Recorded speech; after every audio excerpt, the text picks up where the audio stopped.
ایک سوال یہ ہے کہ کیا میراث میں بیٹوں کی طرح بیٹیوں کا بھی حق ہوتا ہے؟ تو کیوں نہیں؟ جس طرح میراث میں بیٹوں کا حق یقینی ہے،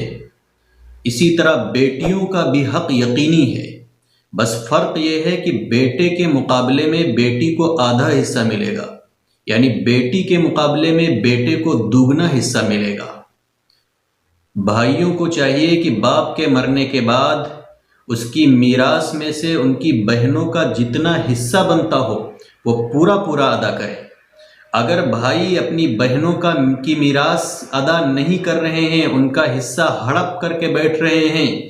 تو یہ بہت بڑا ظلم ہے، اور قیامت کے دن وہ بہنیں اپنے بھائیوں کا دامن پکڑیں گی اور عرض کریں گی کہ اے اللہ، یہ ہمارے بھائی ہیں، انہوں نے ہمارے اوپر ظلم کیا ہے، ہمارے باپ کی میراث میں سے جو ہمارا حق بنتا تھا وہ حق انہوں نے دبایا ہے، ہمارا حصہ انہوں نے نہیں دیا ہے۔ اللہ کے نبی نے فرمایا کہ جو شخص کسی وارث کی میراث کاٹے گا، اللہ تعالیٰ قیامت کے دن جنت سے اس کی میراث کاٹ دے گا، یعنی جنت سے اس کا حصہ ختم کر دے گا۔ تو بھائیوں کو چاہیے کہ بہنوں کا جتنا حصہ بنتا ہے وہ پورا ادا کریں۔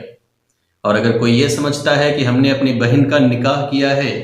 اس کی شادی کی ہے، اس کو جہیز دیا ہے، شادی میں روپیہ خرچ کیا ہے، تو اس کی میراث کا حق ادا ہو گیا، تو یاد رکھیے شادی کرنے سے، جہیز دینے سے، جہیز میں روپیے خرچ کرنے سے میراث کا حق ادا نہیں ہوتا ہے۔ اسی طرح اگر کوئی یہ سمجھتا ہے کہ میں اپنی بہنوں سے اس کا جو میراث کا حصہ ہے وہ معاف کروا لوں گا، تو یاد رکھیے بہنوں کے معاف کرنے سے بھی میراث کا حصہ معاف نہیں ہوتا ہے، کیونکہ میراث کا معاملہ یہ ہے کہ جب تک وارث اپنے حق پر قبضہ نہ کر لے، اس وقت تک وہ اس کی ملکیت میں ہی داخل نہیں ہوتا ہے۔ تو جب تک بہنوں کو میراث دی ہی نہیں گئی، انہوں نے اپنے حصے پر قبضہ ہی نہیں کیا، تو ان کی ملکیت ہی میں وہ مال داخل نہیں ہوا۔ تو اب جب ملکیت میں داخل نہیں ہوا تو ان کے معاف کرنے سے معاف کہاں سے ہو جائے گا؟ ہاں، اگر بہنوں کو میراث دے دی گئی، ان کا حصہ دے دیا گیا، اس کے بعد وہ اپنی خوشی سے کسی کو دینا چاہیں تو دے سکتی ہیں، اپنی خوشی سے وہ چھوڑنا چاہیں تو چھوڑ سکتی ہیں، لیکن اب بھی اگر ان کے اوپر کسی بھی قسم کا دباؤ ہے،